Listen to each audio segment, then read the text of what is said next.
sinamukele kuMaskandi Online Magazine. Hlezi lapha nonkosazana mini ngicela ubingelela abantu.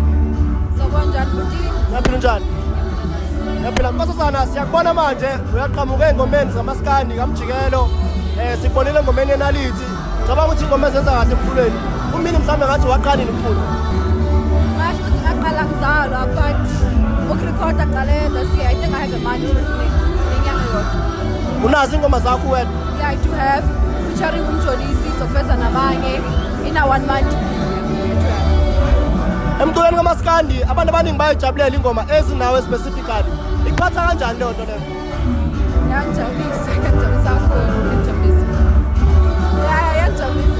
Wawuke wacabanga ukuthi mhlambe ungenzeka ngalendlela okwenzeka ngayo njengamanje? To be honest, angazi ngicabange kanjalo because of my style is very different and mangis distinguish with some other artists, it's like it's very different from other artists like abanye njengengibabale, so I thought ukuthi mhlambe sibabhora but hayi ngeke lesibone like so like best hand. Sikulesi sikhathi sonyaka njengamanje unyaka usiyophela kusengenza ngani mhlambe sithola umsebenzi kaNkosazana mini mhlambe feature show umunye umuntu noma umsebenzi wakhe eyedwa?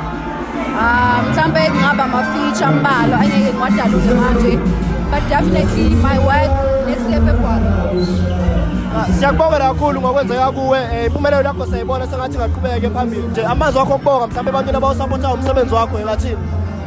Ngiyabonga bafethu uqhubeke engikwenza kumina nikwenze nabanye. Abafisa ukukufollowa mhlambe utholakala kuphi enkundleni zokuxhumana? Okwamanje ngisano-TikTok Nkosazana Mini. Yeah. Siyabonga kakhulu.